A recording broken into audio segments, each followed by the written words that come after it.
모두 모여라! 예배 시간이다! 주변을 정리해요.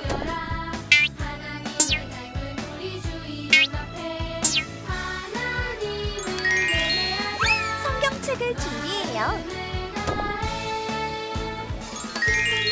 헌금을 준비해요. 핸드폰을 꺼요.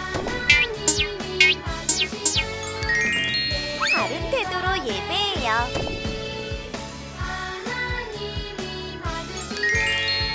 하나님이 기뻐하시는 예배 드려요.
사도신경을 들임으로 우리의 흔들리지 않는 신앙을 고백합니다.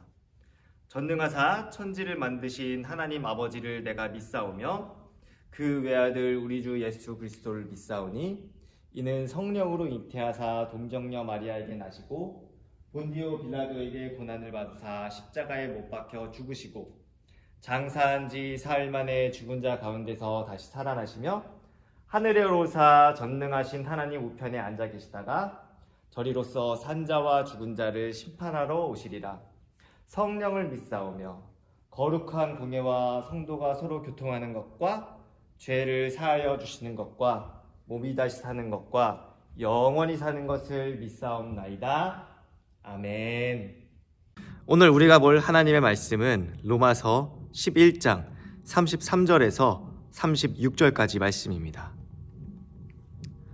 깊도다 하나님의 지혜와 지식의 풍성함이여 그의 판단은 헤아리지 못할 것이며 그의 길은 찾지 못할 것이로다. 누가 주의 마음을 알았느냐? 누가 그의 모사가 되었느냐? 누가 주께 먼저 드려서 갚으심을 받겠느냐? 이는 만물이 주에게서 나오고 주로 말미암고 주에게로 돌아감이라. 그에게 영광이 세세에 있을지어다. 아멘. 자, 친구들, 우물안 개구리라는 속담을 알고 있나요? 이 속담의 뜻은 좁은 세상에 사는 사람은 자기가 아는 것이 전부고 최고라고 생각을 합니다. 그렇지만 이 사람이 세상 밖을 나가보게 되면 나보다 더 뛰어난 사람들이 있고 내 시야가 좁았다라는 것을 깨닫게 됩니다. 그리고 이럴 때 우리는 내가 우물안 개구리였어 라고 고백을 하게 되죠. 혹시 나는 공부를 열심히 해서 알 건 다 알아 라고 생각하는 친구가 있나요? 여러분은 아직 모르는 게 많습니다. 그뿐만 아니라 예배드리는 우리 친구들은 고작 몇 살이에요? 10살 혹은 11살이죠. 아직은 세상을 많이 살지 못했습니다. 어른이 되어도 모든 것을 다 알 수가 없거든요. 사람이 100년을 산다고 해도 그 사람이 알 수 있는 지식에는 분명한 한계가 있다라는 것입니다. 그래서 하나님 나라의 백성은 겸손해요. 하나님의 순종하며 삽니다. 내 맘대로 살려고 하지 않고 하나님의 뜻대로 살려고 합니다. 왜냐하면 우리는 한계가 명확한 존재라는 것을 인정하기 때문입니다. 자, 우리 친구들은 바울에 대해서 얼마나 알고 있나요? 이 바울은 어떤 사람인지 아세요?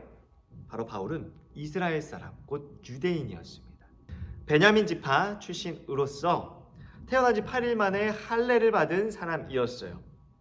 그래서 처음에는 헬라인 이름인 바울을 쓰지 않고 유대 이름인 사울을 썼었지요.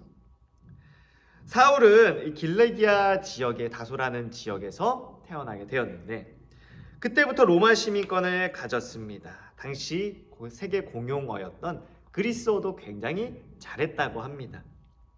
또한 율법 공부도 열심히 했어요. 당시 굉장히 유명한 학자였던 가말리엘이라는 사람의 밑에서 율법을 엄격하게 배웠습니다.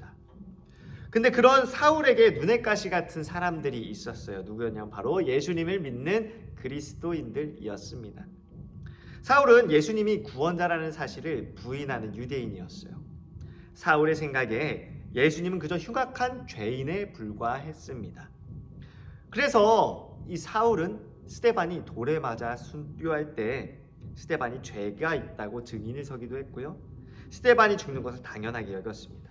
그리고 예루살렘 교회를 박해하고 그리스도인들을 잡아서 옥에 가두는 일을 했었어요. 사울의 괴롭힘을 견디지 못해서 예루살렘 교회의 사람들은 사방으로 흩어지게 되었습니다. 사울은 예루살렘 교회의 성도들이 흩어지게 만든 것에 만족하지 않고 그들을 붙잡으러 다니기까지 했어요. 그런데 이 사울이 다메섹에 도착했을 때 예수님이 이를 만나셨습니다. 사울은 그동안 자신의 잘못을 회개하고 그리스도인이 되었어요.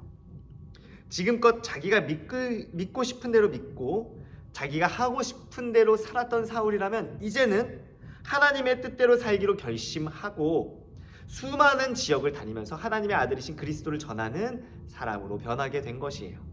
이렇게 바울은 변하게 되고 난 이후에 전도 여행을 다니면서 많은 사람들을 만났습니다. 그런데 바울은 너무 안타까웠어요. 무엇이 안타까웠냐면 자신이 그리스도인들을 핍박하고 다녔던 것처럼 자기처럼 사는 사람들이 너무나도 많다라는 것을 알았기 때문이었습니다. 특히 바울이 전도 여행을 다니는 지역들은 이 수많은 철학과 사상들이 존재했습니다.